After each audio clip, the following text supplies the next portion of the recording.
इससे पहले हम लोगों ने HTML फॉर्म्स के बारे में बहुत डिटेल से पढ़ा था। HTML फॉर्म में कौन कौन सा एट्रीब्यूट हो सकता है ये हमने पढ़ा। HTML फॉर्म एलिमेंट में कौन कौन सा और एलिमेंट उसके अंदर इस्तेमाल हो सकता है ये हम लोगों ने पढ़ा। उसके बाद फॉर्म के अंदर, फॉर्म एलिमेंट के अंदर इनपुट एलिमेंट इस्तेमाल होता है, हमने उसके बारे में पढ़ा। और इनपुट के अंदर एक टाइप एट्रीब्यूट होता है, लास्ट क्लास में हम लोगों ने उसके बारे में डेडिकेटली उस पर हम लोगों ने डिस्कस किया। अब हम लोग डिस्कस करेंगे, जो कि ये हमारा है लास्ट टॉपिक फॉर्म से रिलेटेड, HTML इनपुट एट्रीब्यूट्स। यानी HTML में टाइप तो एक एट्रीब्यूट था, उसके अंदर हम लोगों ने डिस्कस किया, लेकिन इनपुट के अंदर और कौन कौन सा एट्रीब्यूट है वो हम लोग आज डिस्कस करेंगे। ठीक है, तो अब देखिए वैल्यू एट्रीब्यूट, एक वैल्यू एट्रीब्यूट आता है। HTML इनपुट के अंदर एक वैल्यू एट्रीब्यूट आता है। क्या करता है ये description, specifies the initial value for an input field. यानी इनिशियल वैल्यू एक प्रोवाइड करता है, यानी इनिशियल वैल्यू प्रोवाइड करता है।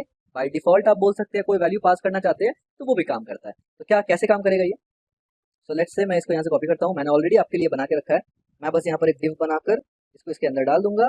देन मैं यहाँ पर एक स्टाइल टैग लूंगा और मैं यहाँ से डिव को टारगेट करने के बाद मैं लिखूंगा border, border to pixel solid black, और फिर मैं यहाँ से मार्जिन करूंगा यहाँ से 10 पिक्सल। ठीक हो गया, और इसको मैं लाइव सर्वर की मदद से खोल लूंगा। ठीक है, and as you can see ये है हमारा। ओके, मुझे यहाँ पर थोड़ा सा पैडिंग भी देना है। Padding 10 pixel is more than enough. हाँ, अब आप देखिए, first name John, last name Duo. अब मैंने यहाँ पर जॉन डुओ किया नहीं है, ये बाय डिफॉल्ट दिखा रहा है। बाय डिफॉल्ट एक वैल्यू पास किया जा रहा है जॉन।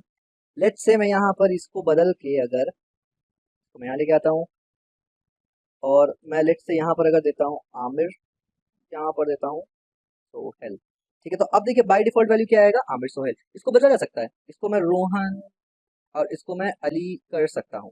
ठीक है, अली कर सकता हूँ। ठीक है, इस तरीके से।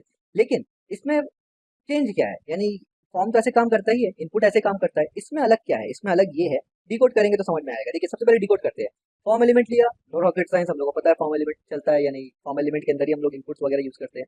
लेबल को लिया, फर्स्ट नेम लिखा, उसको कनेक्ट कर दिया। कैसे किया, आईडी की मदद से कनेक्ट किया और नेम लिख दिया F name, not a big deal. लेकिन यहाँ पर हमने एक और एट्रीब्यूट यूज किया, वैल्यू। वैल्यू एट्रीब्यूट इस्तेमाल किया जिसको लिखा है आमिर। तो इससे ये होगा कि डिफॉल्ट जो इनपुट है उस पर ये लिखा हुआ आएगा।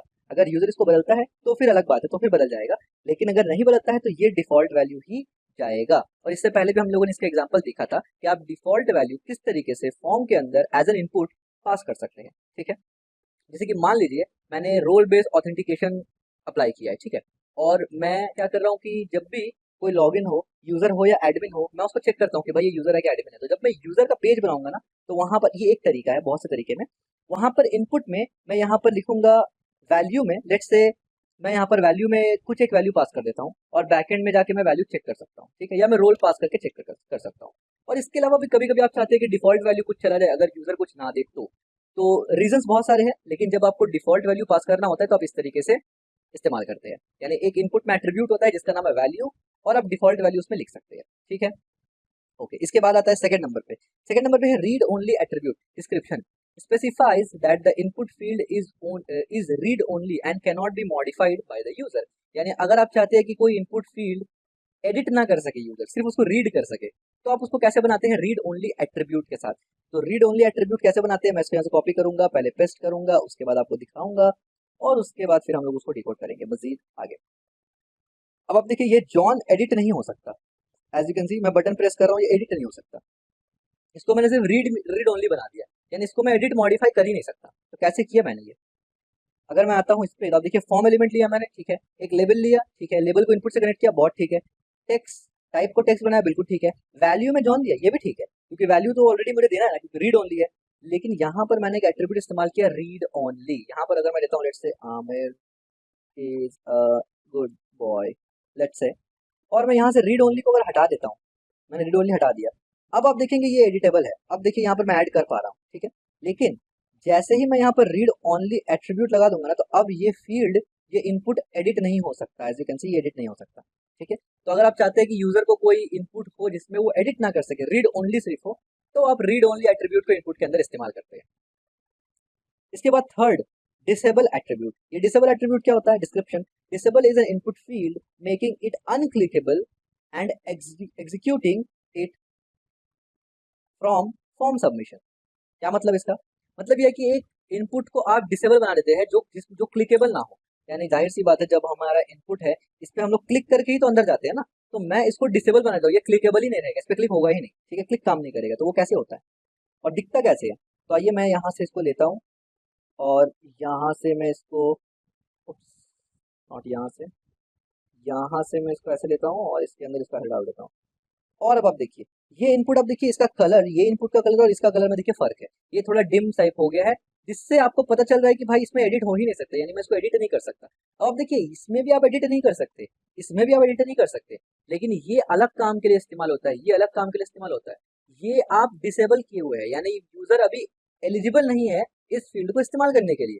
मे बी वो बाद में एलिजिबल हो सकता है, कुछ कंडीशन अगर फुलफिल हो, ठीक है, क्योंकि ये डिसेबल है, इनेबल हो सकता है, लेकिन ये रीड ओनली है, इसमें यूजर रीड ही कर सकता है सिर्फ, ठीक है। तो पर्स मतलब दिखने को आपको लग रहा है बाय डिफॉल्ट की दोनों तो सेम काम कर रहे हैं ना, इसको मॉडिफाई कर पा रहा हूँ ना इसको, लेकिन दोनों का यूजेज डिफरेंट है, ठीक है। तो डिसेबल का यूजेज डिफरेंट है और रीड ओनली का यूजेज डिफरेंट है। तो डिसेबल बनाने के लिए ऐसे बनाते हैं और दिखता ऐसे है। अच्छा, डिसेबल बनाते कैसे वो डिकोड करेंगे।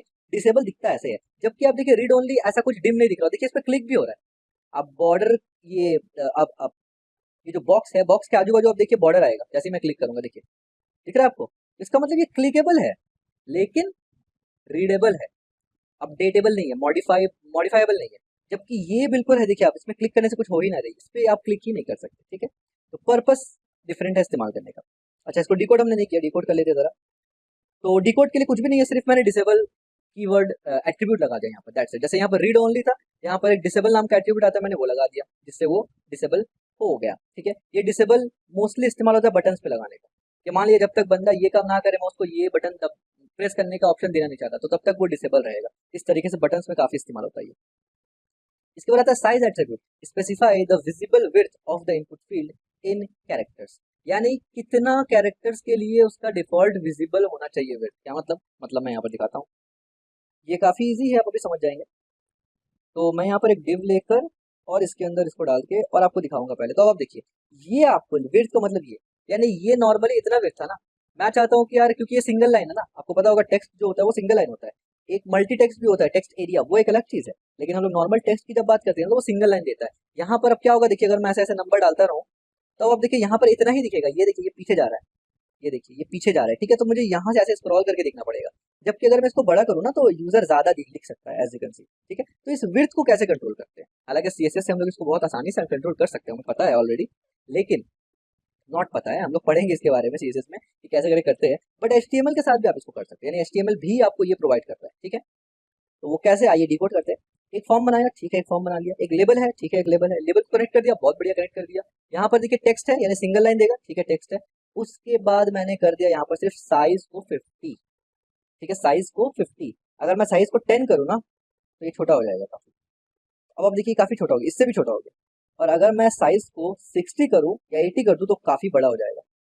अब देखिए कितना बड़ा हो गया, ठीक है। तो ये बाय डिफॉल्ट आप एक रखते हैं, तो बाय डिफॉल्ट ये 40 के अराउंड ही ठीक लगता है, 35 से 40 बिल्कुल सही लगता है। अब देखिए ये 35 से 40 इज अ गुड, ठीक है, क्योंकि ये सेंटर पे रहेगा। और बाय डिफॉल्ट ऐसे आता है, जब आप साइज नहीं लगाएंगे तो ऐसे आएगा, ठीक हो गया। तो आप साइज को भी देख सकते हैं, साइज का मतलब क्या है, विड्थ, विड्थ को भी आप चेक कर सकते हैं, यानी सेट कर सकते हैं। इसके बाद maximum length attribute description specifies the maximum number of character allowed in the input field, ये इंपॉर्टेंट है। और ये इसके मदद से क्या होता है, वैलिडेशंस भी लगाए जाते हैं, ठीक है, कैसे आइए देखते हैं। सबसे पहले मैं क्या करूंगा, यहाँ पर एक डिव लूंगा, उसके अंदर इसको डाल दूंगा और देखते हैं कि ये दिखता कैसे है। अब आप देखिए यहाँ पर पिन, अब पिन में अगर मैं डालू 1 2 3 4 5 6, देखिए 4। अब देखिए यहाँ पर सिर्फ 4 ही कैरेक्टर नंबर में डाल सकता हूँ। अच्छा, क्या कैरेक्टर डाल सकता हूँ, हाँ कैरेक्टर भी डाल सकता हूँ, बट सिर्फ 4 डाल सकता हूँ मैं, ठीक है। तो यहाँ पर इसको रिस्ट्रिक्ट किया गया है और ये चीज आप बहुत बार देखेंगे, बहुत जगह ये इस्तेमाल होता है, ठीक है, डिपेंडिंग ऑन कि आपका गोल क्या है, बट ये इस्तेमाल होता है। आइए डिकोड करते हैं इसको। एक फॉर्म है जो कि हमें पता है, ठीक है, फॉर्म है। एक लेबल है, ओके लेबल है, लेबल में पिन को मैंने कनेक्ट किया इनपुट से, बिल्कुल ठीक है। यहाँ पर टेक्स्ट है, बिल्कुल ठीक है, क्योंकि ये नंबर नहीं है, नंबर लिखते तो सिर्फ नंबर ही लिख पाता मैं, टेक्स्ट लिखा मैंने कि आप अल्फाबेट भी लिख सकते हो और नंबर भी, ठीक है, बहुत बढ़िया। यहाँ पर एक है मैक्सिमम लेंथ और यहाँ पर एक है साइज। अब ये साइज क्या है पता है, ये साइज जो है ना, ये बेसिकली अलग चीज है। ये अगर मैं 20 कर दूं ना तो वो फील्ड बड़ा हो जाएगा, देखिए फील्ड बड़ा हो गया, ठीक है। अच्छा, तो ये साइज का क्या लेना देना था, एक्चुअल तो कंट्रोल लेंथ तो ये कर रहा है ना मैक्सिमम, इसी को तो, यानी एक्चुअल जो अल्फाबेट या कैरेक्टर मैं डाल रहा हूँ उसको तो यही कंट्रोल कर रहा है 4, तो फिर साइज देने का क्या मकसद? वो इसलिए कि जब आप साइज छोटा देंगे ना, तो यूजर को खुद समझ में आएगा, दिख के कि यार 5 से 6 कैरेक्टर इसमें जा सकता है या 4 कैरेक्टर जा सकता है। आप यूजर से एक्सपेक्ट ये कर रहे हैं कि भाई 4 कैरेक्टर डालो, और आप इतना बड़का फील्ड दे रहे हैं, तो यार मतलब ये तो कोई डजंट मेक सेंस ना। आप यूजर से चाह रहे हैं कि ओटीपी सेंड करो, तो ओटीपी कितना लाइन का होता है? 4 या 6, यानी कितना कैरेक्टर का होता है? या अल्फाबेट या लेटर का होता है या इंटीजर वैल्यू का होता है? 4 या 6, मैक्स टू मैक्स 8। वैसे मैंने 8 नंबर का तो कभी ओटीपी देखा नहीं है, 6 to 4 देखा है। तो इतना बड़ा फील्ड क्यों देना फिर? ठीक है, तो इस वजह से साइज का भी इस्तेमाल किया गया, क्योंकि यूजर फ्रेंडली आपको बनाना है। ठीक है, तो साइज मैंने दिया 4 और मैक्स लेंथ 4। लेट्स से अगर मैक्स लेंथ मैं 6 कर दूं, तो अब मैं सिर्फ 6 अल्फाबेट या कैरेक्टर डाल सकता हूँ यहाँ पर। ठीक है, तो 1 2 3 4 5 6 7 नहीं डालेगा, एज यू कैन सी। इसी तरीके से ABCDEF, अब जी नहीं आएगा, एज यू कैन सी। ठीक है, तो ये काफी इंपॉर्टेंट है इस तरीके से, अगर आप कंडीशंस लगाना चाहे तो। ठीक है, यहाँ पर मैक्स, अच्छा यही सेम चीज हम लोग नंबर में भी किया था, लेकिन नंबर में मिनिमम एक था और मैक्सिमम एक था। यहाँ पर सिर्फ मैक्स लेंथ है। ठीक है, और वो उसमें टाइप नंबर था। ठीक है, इससे पहले हम लोगों ने बहुत डिटेल्स उस पर डिस्कस किया हुआ है। नाउ इसके बाद ये हो गया हमारा फिफ्थ किस्म का एट्रीब्यूट जो कि इनपुट में इस्तेमाल कर सकते हैं, and that is called max length. इसके बाद एक और आता है मिन और max attribute. Specify the minimum and maximum value for numeric input field like number, date, etcetera. देखिए इसी के बारे में भी हम लोग जस्ट बात कर रहे थे। ठीक है, इसी के बारे में बात कर रहे थे, तो चलिए इसके एग्जांपल आ भी गया। मैं इसको कॉपी करता हूँ और मैं यहाँ नीचे जाऊंगा। अब देखिए क्वांटिटी 1 से बिटवीन 1 and 5। अब देखिए यहाँ पर एक एरो आ रहा है, एरो को मैं अगर माइनस करूंगा, नीचे करूंगा, तो 1 से नीचे नहीं जाएगा, और ऊपर करूंगा तो 5 से ऊपर नहीं जाएगा। ठीक है, और यहाँ पर मैं कोई कैरेक्टर लिख नहीं सकता, यानी अल्फाबेट नहीं लिख सकता, 1 2 ABCD नहीं लिख सकता। ठीक है, सिर्फ न्यूमेरिक वैल्यू ही लिख सकता हूँ। तो आइए डिकोड करते हैं इसको। This is also kind of validation. एक फॉर्म बनाया, बिल्कुल ठीक है। एक लेबल बनाया, बिल्कुल ठीक है। लेबल में हमने लिख दिया क्वांटिटी, ठीक है। क्वांटिटी को कनेक्ट कर दिया, ये भी ठीक है। टाइप को बनाया नंबर, इसके वजह से हम लोग अल्फाबेट ABCD टाइप नहीं कर सकते, नंबर ही कर सकते हैं। और वैल्यू यहाँ पर मैंने रखा कि मिनिमम 1 मैक्सिमम 5। मैं अगर कर दूंगा मैक्सिमम 10, तो अब 1 से लेकर 10 तक वैल्यू आप डाल सकते हैं। ठीक है, तो यहाँ पर जाके जब मैं प्लस करूंगा, आप देखिए 1 से लेकर 10 तक आप डाल पा रहे हैं। ठीक है, तो ये हम लोगों ने ऑलरेडी एक्सप्लोर किया हुआ था पहले भी, एक बार और हमने कर लिया यहाँ पर। ठीक है, क्योंकि ये भी इनपुट फील्ड के अंदर एक एट्रीब्यूट है ना, मिन और मैक्स, इस वजह से। इसके बाद एक आता है multiple attribute description. Allow the user to select और इनपुट मल्टीपल वैल्यू। इसका क्या मतलब है, आइए इसको देखते हैं। जब मैं इसको यहाँ से कॉपी करके div के अंदर पेस्ट एंड देन देखता हूँ, तो अब आप देखिए सिलेक्ट, जैसे मैं क्लिक कर रहा हूँ, तो लेट्स से मैं यहाँ पर CP1 को ले लिया। ठीक है, तो CP1 आ गया। इसी तरीके से अगर मैं यहाँ से CP1 को भी लेता हूँ, 5 आइगर को लेता हूँ, इमेज को लेता हूँ, मैंने 3 सिलेक्ट किया, एज यू कैन सी। तो अब देखिए 3 फाइल सिलेक्टेड, देखा 3 फाइल सिलेक्टेड। तो मल्टीपल फाइल्स को आप सिलेक्ट कर सकते हैं इसके हेल्प से। तो डिकोड करते हैं, तो अब देखिए डिकोड में क्या हुआ, कुछ भी नहीं, बड़ा सिंपल है। फॉर्म लिया, ठीक है, फॉर्म लिया। एक लेबल लिया, बिल्कुल लेबल लिया। लेबल को इनपुट से कनेक्ट किया, बिल्कुल कनेक्ट किया। टाइप, फाइल को टाइप बना दिया, क्योंकि हमें पता है फाइल्स उठाने का टाइप बनाना है, बिल्कुल ठीक है। ये हम लोगों ने लास्ट क्लास में, यानी टाइप एट्रीब्यूट के अंदर बहुत डिटेल से देख लिया था। और एक और काम ये किया कि मैंने यहाँ पर मल्टीपल लिख दिया। इसके मदद से क्या है कि मैं ऑल्ट दबा के, अगर कंप्यूटर में है तो ऑल्ट दबा के मैं मल्टीपल फाइल को सिलेक्ट कर सकता हूँ, और मैंने करके आपको दिखाया, एज यू कैन सी 3 है। ठीक है, तो इस तरीके से मल्टीपल फाइल सिलेक्ट ऑप्शन आप दे सकते हैं यूजर को इनपुट में मल्टीपल एट्रीब्यूट लगा। ठीक हो गया, यानी यहाँ पर मल्टीपल ही नाम है एट्रीब्यूट का। इसके बाद आता है 8th नंबर पे पैटर्न एट्रीब्यूट। पैटर्न एट्रीब्यूट किस लिए आता है? Description. Specify a regular expression that the input fields value must match. ये भी वैलिडेशन के लिए ही इस्तेमाल होता है। पैटर्न्स जितने भी किस्म के होते हैं, रेगुलर एक्सप्रेशंस जितना भी होता है ना, ये सब वैलिडेशन के लिए इस्तेमाल होता है। तो ये सब के लिए हम लोग अलग से डिटेल में पढ़ेंगे जब जरूरत पड़ेगा। जब हम लोग वेबसाइट बनाएंगे तो ये एक पूरा डेडिकेटेड टॉपिक होगा, बल्कि छोटा मोटा टॉपिक नहीं होगा, काफी लेंदी टॉपिक होगा ये। 2 से 4 क्लास हम लोग का इस पे जाएगा कि कैसे प्रॉपर वैलिडेशन लगा सकते हैं, क्योंकि वैलिडेशन नहीं लगाने से बग क्रिएट होता है कोड में, और जो हैकर्स है उनको भी मौका मिलता है कि वो किसी तरीके से कॉम्प्रोमाइज कर सके, चांसेस बढ़ जाता है इसका। तो पहले आइए इसको कॉपी करते हैं और फिर मैं आपको यहाँ पर एक्सप्लेन करूंगा। तो एक डिव लेता हूँ मैं यहाँ पर, सेव किया मैंने, और अब अगर मैं इस पर लेता हूँ, अब देखिए कंट्री कोड। तो कंट्री कोड लेट्स से मैं बताऊँ 91, या मैं प्लस प्लस 91 नॉर्मल, यानी ABCD में लिख सकता हूँ, 1 2 लिख सकता हूँ, 9 1। तो ये तो नॉर्मल सा फील्ड लग रहा है ना, मैं कहूँगा ये नॉर्मल सा फील्ड लग रहा है। बट जब मैं कोड में जाऊंगा ना, तब आप देखिए लेबल लगाया मैंने, ठीक है, फॉर्म बनाया, ठीक है। इनपुट में टाइप टेक्स्ट है। टाइप क्योंकि टेक्स्ट है, इस वजह से ही मैं कुछ भी लिख पा रहा हूँ, नंबर भी लिख पा रहा हूँ और कैरेक्टर्स भी लिख पा रहा हूँ। आईडी और नेम, ठीक है। यहाँ पर आप पैटर्न्स देखिए, पैटर्न्स यहाँ पर प्रॉपर दिया हुआ है कि कैपिटल A से लेके Z और स्मॉल a से लेके Z और 3, ठीक है। 3 कैरेक्टर का कंट्री कोड देना है आपको। लेट्स से अगर मैं यहाँ पर 9 1 2 कर दूं, या फिर 9 1 ऐसे कर दूं ना, और इसको जब मैं सेंड करूंगा तो ये वैलिडेट नहीं होगा। ठीक है, वैलिडेशन के बारे में हम लोग बहुत डिटेल से पढ़ेंगे, बिल्कुल टेंशन मत लेना। ठीक है, मैं इस चीज को कॉम्प्लेक्स नहीं करना चाहता, आपको इसको समझने की अभी कोई जरूरत नहीं, really no need to understand this part की वैलिडेशन और पैटर्न्स वगैरह क्या होता है। पैटर्न्स वगैरह हम लोग पढ़ेंगे जब हम लोग थोड़ा एडवांस लेवल पे जाएंगे, बैकएंड में भी होता है या फ्रंट एंड में भी होता है। ठीक है, अभी तो हम लोग फ्रंट एंड के, हम लोग तो अभी फ्रंट एंड का कोई लैंग्वेज भी तक नहीं पढ़े, प्रोग्रामिंग लैंग्वेज। तो पैटर्न्स में जाना इज टोटली इनलॉजिकल अभी के लिए। तो अभी के लिए आप इसको पूरा ही पूरा अगर स्किप कर दे तो भी ठीक है, बट मैंने सिर्फ क्योंकि काउंटिंग मुझे पूरा करना था, तो HTML में भी आप पैटर्न दे सकते हैं। कहने का मकसद ये, ऐसा नहीं है कि पैटर्न देने के लिए आपको कोई हाई फाई टेक्नोलॉजी का इस्तेमाल करना पड़ेगा। पैटर्न्स HTML में भी दिया जा सकता है, इट इज पॉसिबल। ठीक है, ये बताने का मकसद है। नाउ इसके बाद number 9, place holder. Place holder एक बहुत ही इंपॉर्टेंट है, बहुत, यानी 99.99% या मैं 100% बोल दूं कि जब भी आप इनपुट फील्ड बनाएंगे तो प्लेस होल्डर आप वहां पर डालेंगे। प्लेस होल्डर क्या होता है? Description specifies a short hint that describes the expected value of the input field. यानी आप प्लेस होल्डर में कुछ ऐसा लिखते हैं जिसको देख के यूजर को एक अंदाजा हो जाता है कि भाई इस इनपुट में लिखना क्या है, मुझे एक अंदाजा हो जाता है यूजर को। ठीक है, और ये आप हर जगह दिखेंगे भी। देखिए, इसको बोलते हैं प्लेस होल्डर। जैसे ही मैं बोलूंगा एंटर अ फोन नंबर, तो मैंने यहाँ पर प्लेस होल्डर में 1 2 3 4 5 ऐसे लिख के रखा है। जैसे ही यूजर इस पे क्लिक करके कुछ लिखना शुरू करेगा ना, प्लेस होल्डर गायब हो जाएगा। जैसे ही मैं लिखना स्टार्ट करूँ, लेट से 8 0 0 0 1 2 खत्म, और जैसे ही मैं वापस से पूरा हटा दूं, एक अल्फाबेट भी अगर नहीं रहेगा, फिर प्लेस होल्डर दिख जाएगा एज यू कैन सी। तो प्लेस होल्डर का मतलब ही क्या हुआ कि वो इनपुट का प्लेस को होल्ड कर रहा है जब तक इनपुट वैल्यू नहीं है, या ये बोलना बेहतर होगा कि इनपुट का वैल्यू का प्लेस होल्ड कर रहा है जब तक वैल्यू नहीं है। जैसे वैल्यू आ रहा है वो प्लेस को छोड़ दे रहा है।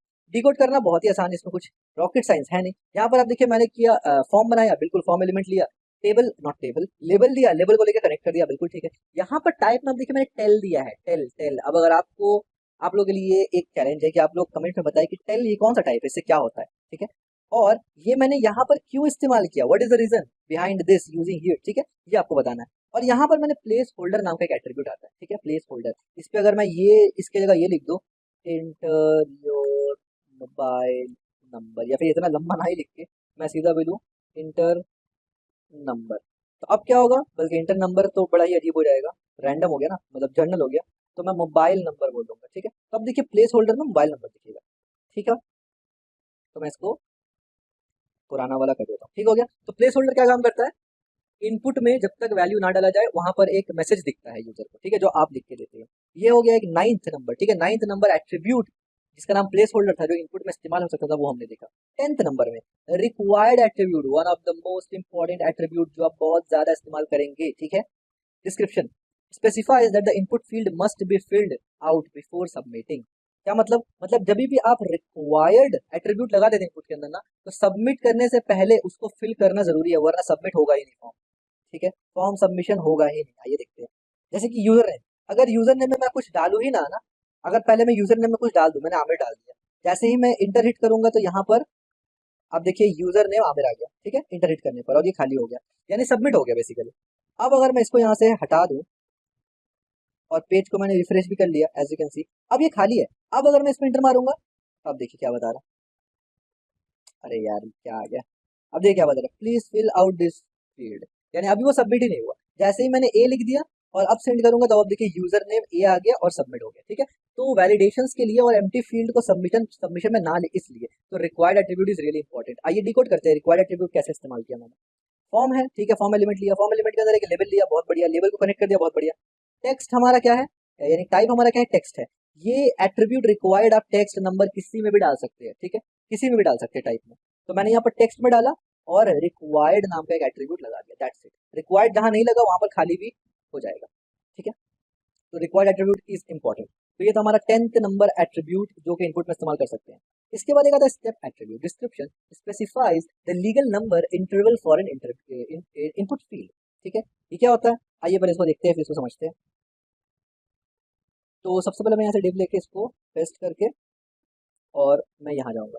अब देखिए पॉइंट, अब यहाँ पर मैं 1 2 3 4, अब देखिए क्या हो रहा है यहाँ पर, देखिए यहाँ पर क्या हो रहा है, 0 है। जैसे ही मैंने क्लिक किया तो सीधा 3 में चला गया, जैसे मैंने क्लिक किया सीधा 6 में चला गया, यानी 3 3 करके हर बार बढ़ रहा है, 6 9 12 15 18 21 24 27 और 30।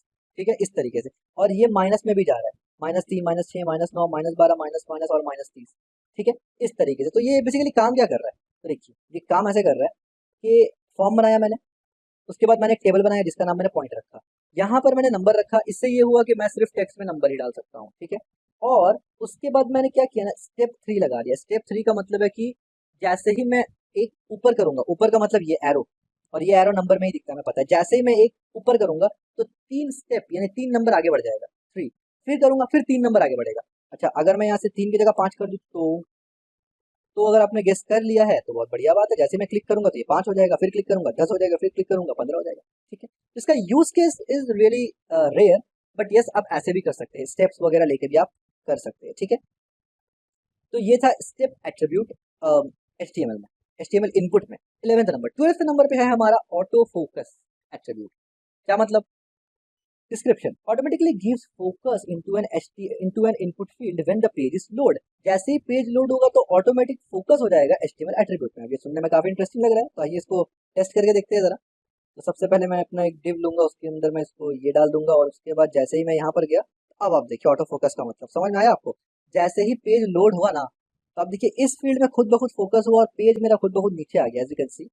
इस पे फोकस नहीं हुआ, इस पे नहीं हुआ, पेज लोड होने पे ही, जैसे ही पेज लोड हो रहा है, इस पे फोकस खुद से आ रहा है और पेज भी खुद से नीचे आ जा रहा है। देखिए मैंने रिलोड किया, अब देखिए सबसे फोकस हटके इस पे आ गया और पेज खुद से नीचे आ गया, इसको बोलते हैं ऑटो फोकस। यानी कभी कभी आप चाहते हैं कि आपका लैंडिंग पेज लॉन्च हो और उस पे ईमेल आप चाहते हैं यूजर से लेना, तो आप ईमेल में ऑटो फोकस लगाते हैं कि जैसे ही पेज लोड होगा ना, यूजर सीधा ईमेल फील्ड में घुस जाएगा, यानी फोकस हो जाएगा, तो यूजर को ईमेल फील्ड सबसे पहले दिख जाएगा इस तरीके से, चाहे वो पेज के कहीं पर भी हो। So it is important depending on आपका रिक्वायरमेंट, ठीक है। तो ऑटो फोकस का ये काम है। फॉर्म बनाया बिल्कुल ठीक है, लेबल बनाया बिल्कुल ठीक है, टाइप में टेक्स्ट रखा बिल्कुल ठीक है। उसके बाद मैंने यहाँ पर सिर्फ ऑटो फोकस एक एट्रीब्यूट था इस्तेमाल कर लिया, जिसके मदद से जैसे ही पेज लोड होता है तो वो ऑटो फोकस कर देता है। ऑटो फोकस का मतलब इनपुट फील्ड सिलेक्ट हो जाता है। इसके बाद 13th नंबर पे है हाइट एंड विड्थ एट्रीब्यूट। ये हम लोगों ने देख लिया है कि specifies the height and the width of N input type image, example वगैरह वगैरह, ठीक है। तो हम लोग एक एग्जाम्पल सिर्फ देख लेते हैं, हालांकि हम लोगों ने ऑलरेडी देखा हुआ है, काफी बार देखा हुआ है हम लोग, इमेज वाला में भी हमने देखा था कि हाइट और विड्थ जो है हम लोग इमेज के अंदर डाल सकते हैं, ठीक है। तो एक बार और देख लेते हैं। तो इसके लिए मैं क्या करूंगा, एक बार यहाँ से एक इमेज उठाता हूँ,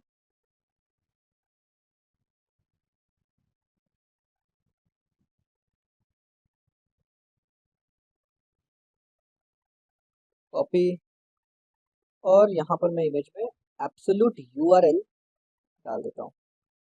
और अब देखिए यहाँ पर मैंने विड्थ ऑलरेडी 48, और बल्कि 48 काफी छोटा हो जाएगा तो मैं 100 कर देता हूँ। विड्थ मैंने 100 दे दिया, और हाइट को मैं कर देता हूँ ऑटो,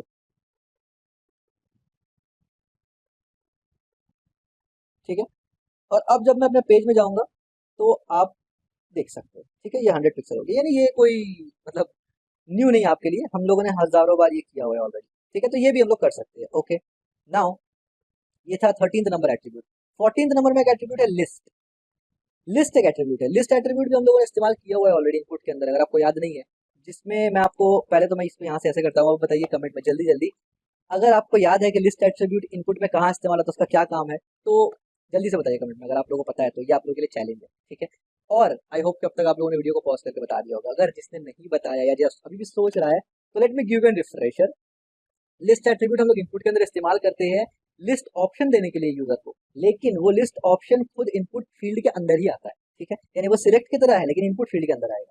तो ये हमने वो ऑलरेडी पढ़ा हुआ है, ठीक है। तो आइए एक बार इसको देख लेते हैं फिर से, और ये काफी इंटरेस्टिंग है, और ये काफी कूल आप बोल सकते हैं, मॉडर्न लुक भी लगता है अगर आप सिलेक्ट इस तरीके से देते हैं इंस्टेड ऑफ नॉर्मल सिलेक्ट जो इस्तेमाल करते हैं। तो देखिए ये होता है, जैसे मैं इस पर कर्सर लेके जाऊंगा और यहाँ पर ही आएगा, ठीक है, इस तरीके से आप सिलेक्ट करके वैल्यू भेज सकते हैं, और ये एडिटेबल भी है, यानी मॉडिफाइबल है, ठीक है। तो इसको बनाते कैसे है, ये बड़ा ही आसान है। हमें एक फॉर्म लेना है, फॉर्म ले लिया, इनपुट के अंदर हमें एक लिस्ट पास करना है, लिस्ट का नाम कुछ भी रख सकता हूँ मैं, लिस्ट पास करना है, उस लिस्ट का नाम जो भी रखूंगा उसको कनेक्ट करना है डेटा लिस्ट से।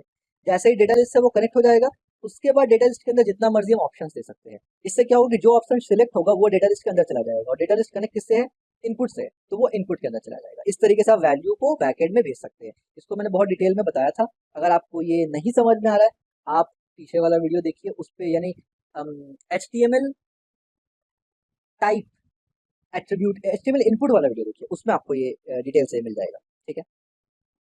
इसके बाद आता है 15th number attribute, that is called auto complete attribute. Specifies whether the browser should auto complete the input field based on previous value type. ये भी हम लोगों ने देखा हुआ है कि ऑटो कंप्लीट में अगर आप, बहुत से लोग सेव करते हैं ब्राउजर में ऑटो कंप्लीट, तो जैसे ही वो इनपुट फील्ड में फोकस करते हैं, क्लिक करते हैं, तो ऑटोमेटिक ऑप्शन आता है उनको कि फिल करने का, ठीक है। तो वो भी बिल्कुल ऐसा है, जैसे कि ईमेल में आप क्लिक करेंगे, अगर आपका ब्राउजर में सेट है तो ईमेल खुद ब खुद वो ऑप्शन दे देगा 3-4 कि आप इसको सीधा ही ले लें, ठीक है। तो ये ऑप्शन देगा कैसे करके आपके ब्राउजर में, देगा तभी जब आप ऑटो कंप्लीट को ऑन रखेंगे, ठीक है। अगर आप ऑटो कंप्लीट ऑफ रखते हैं तो ये ऑप्शन नहीं देगा। अच्छा, आप यहाँ पर देखिए क्या हो रहा है, फॉर्म में ऑटो कंप्लीट ऑन लगा है और इनपुट में ऑटो कंप्लीट ऑफ लगा है। इसका क्या मतलब, देखिए फॉर्म में ऑटो कंप्लीट जब आप ऑन रखते हैं ना, तो पूरा का पूरा फॉर्म को वो टारगेट कर लेता है, यानी पूरा का पूरा फॉर्म के अकॉर्डिंग आपका अगर कोई, जैसे कि फॉर्म में है नेम, ईमेल, पासवर्ड, और ये तीनों सेव है आपके इसमें, तो फॉर्म में ऑटो कंप्लीट लगा है तो तीनों में लग जाएगा, और इनपुट का मतलब सिर्फ इनपुट में, ठीक है। These attributes help control the behavior of user interaction of the input element in an HTML form. So this is all about HTML input के अंदर कितने attributes इस्तेमाल कर सकते हैं। टोटल 15 attributes है जो आप इस्तेमाल कर सकते हैं, पर उनमें से 7 से 8 ही attribute है जो बहुत इफेक्टिव है, जिसको आप सच में इस्तेमाल करेंगे रियल वर्ल्ड में। तो आई होप कि HTML में इनपुट से रिलेटेड एट्रीब्यूट का टॉपिक खत्म हो गया। हमने फॉर्म से रिलेटेड फॉर्म में कितना एलिमेंट इस्तेमाल कर सकते हैं वो पढ़ा, हमने फॉर्म से रिलेटेड फॉर्म में कितने एट्रीब्यूट इस्तेमाल हो सकते हैं वो पढ़ा, हमने फॉर्म में एक एलिमेंट इनपुट है उसमें टाइप में कितना कैटेगरी है वो पढ़ा, और आज हम लोगों ने फॉर्म के अंदर इनपुट एलिमेंट में कितना किस्म का एट्रीब्यूट इस्तेमाल हो सकता है टाइप के अलावा वो भी पढ़ लिया। इसी के साथ फॉर्म्स में हम लोग हो गए हैं मास्टर, फॉर्म्स का टॉपिक हो चुका है हमारा क्लियर, और अब हम लोग नेक्स्ट टॉपिक पढ़ेंगे क्या, बताता हूँ नेक्स्ट टॉपिक में आपको, थोड़ा सस्पेंस।